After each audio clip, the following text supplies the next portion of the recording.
राज्यातील लाखो शेतकऱ्यांची कर्जमाफीची प्रतीक्षा अखेर संपली आहे. मुख्यमंत्री देवेंद्र फडणवीस यांनी एका क्लिकद्वारे 6,22,000 शेतकऱ्यांच्या कर्ज खात्यांमध्ये 5,029 कोटी रुपयांचा पहिला हप्ता हस्तांतरित केलाय.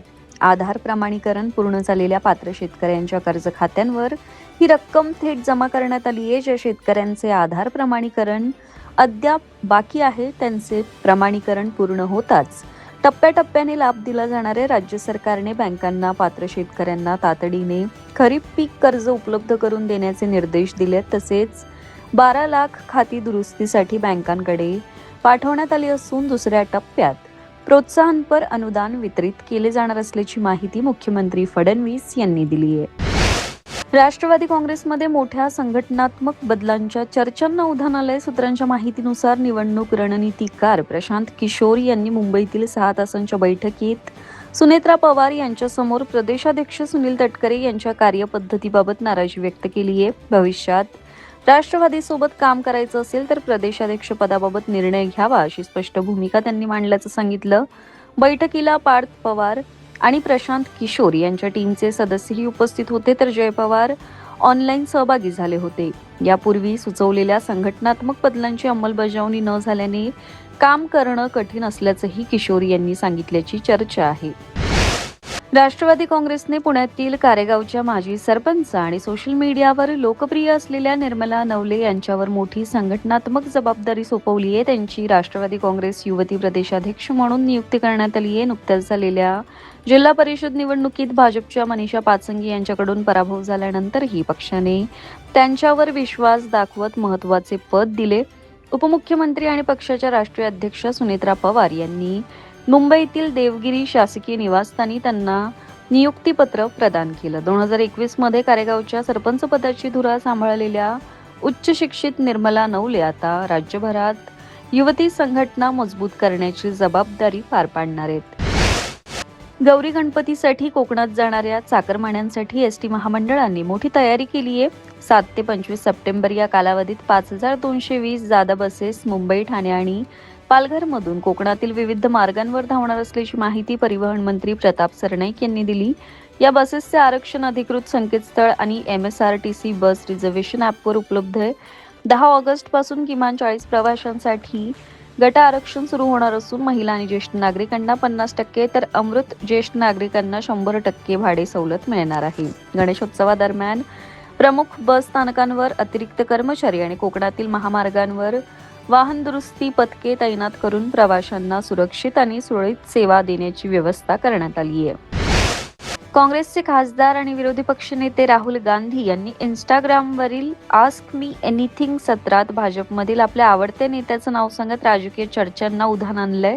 भाजपमधील तुमचा आवडता नेता कोण या प्रश्नावर त्यांनी पंजाबचे माजी मुख्यमंत्री कॅप्टन अमरिंदर सिंह यांचं नाव घेतलं. अमरिंदर सिंह यांच्याशी आपले कौटुंबिक संबंध असून ते लष्करी इतिहासाचे अभ्यासक आणि दिलखुलास व्यक्तिमत्व असल्याचं राहुल गांधी म्हणाले. या विधानानंतर राजकीय वर्तुळात विविध तर्कवितर्क सुरू झाले आहेत. याच संवादात त्यांनी विद्यार्थी आंदोलन, शिक्षण व्यवस्था आणि RSS वरही टीका केली. तर तुम्ही बॅटमॅन आहात का या प्रश्नावर त्यांनी विनोदी शैलीत उत्तर देत उपस्थितांची दाद मिळवली.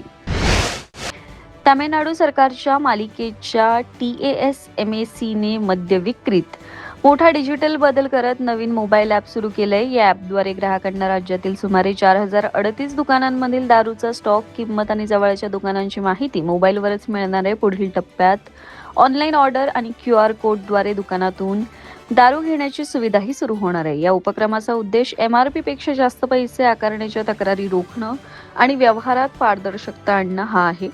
डिजिटल पेमेंटमुळे खरेदी प्रक्रिया अधिक जलद होणार असून दुकानांबाहेरील लांब रांगांनाही आळा बसणार आहे.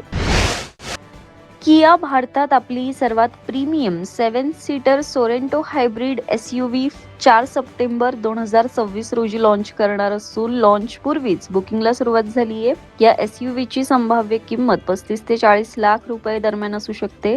सोरेंटोमध्ये 1.6 लिटर हायब्रिड पेट्रोल आणि 2.2 लिटर डिझेल इंजिनचे पर्याय मिळण्याची शक्यता आहे. फीचर्समध्ये dual 12.3 inch display, panoramic sunroof, wireless Android Auto, Apple CarPlay, HUD, dual zone climate control यांसारख्या प्रीमियम सुविधा असतील. भारतीय बाजारात या एसयूव्हीची थेट स्पर्धा Toyota Fortuner, Skoda Kodiaq, Volkswagen, Tayron, Jeep Meridian आणि एमजी मॅजेस्टर सारख्या प्रीमियम एसयूव्हींशी होणार आहे. फ्लिपकार्टचं फ्रीडम सेल 8 ऑगस्ट पासून सुरू होत असून सॅमसंग गॅलेक्सी S25 FE मोठ्या सवलतीत उपलब्ध होणार आहे. सेल दरम्यान हा स्मार्टफोन 47,999 मध्ये खरेदी करता येणार असून या किमतीत फ्लॅट डिस्काउंट आणि बँक ऑफर्सचा समावेश आहे. फ्लिपकार्ट प्लस आणि ब्लॅक सदस्यांना 7 ऑगस्ट पासून 24 तासांचा अर्ली ॲक्सेस मिळेल. तसेच गॅलेक्सी S25 ची किंमतही 57,999 पर्यंत कमी करण्यात आली आहे. SBI क्रेडिट कार्डवर 10% instant discount, no cost EMI आणि एक्सचेंज ऑफर्सचाही लाभ मिळणार आहे. गॅलेक्सी S25 FE मध्ये 6.7 inch AMOLED 120 Hz display, Exynos 2400 processor, 50 MP triple camera आणि 4900 mAh बॅटरी अशी प्रीमियम वैशिष्ट्ये आहेत. बॉलिवूडचे ज्येष्ठ अभिनेते आणि भाजप नेते मिथुन चक्रवर्ती यांच्यावर कोलकात्यातील खासगी रुग्णालयात तातडीची शस्त्रक्रिया करण्यात आली. त्यांच्या रुग्णालयातील व्हिडिओनंतर चाहत्यांमध्ये चिंतेचं वातावरण निर्माण झालं होतं. पश्चिम बंगालचे विरोधी पक्षनेते शुभेंदू अधिकारी यांनी रुग्णालयात जाऊन त्यांची भेट घेतली आणि शस्त्रक्रिया यशस्वी झाल्याची माहिती दिली. डॉक्टरांच्या देखरेखीखाली मिथुन चक्रवर्ती यांची प्रकृती सध्या स्थिर असून त्यांच्यात सुधारणा होत असल्याचं सांगण्यात आलंय. मात्र नेमकी कोणती शस्त्रक्रिया करण्यात आली याबाबत अधिकृत माहिती अद्याप जाहीर करण्यात आली नाहीये. त्यांच्या प्रकृतीत लवकर सुधारणा व्हावी अशी प्रार्थना चाहते आणि चित्रपट सृष्टीतील अनेक कलाकार करतायत.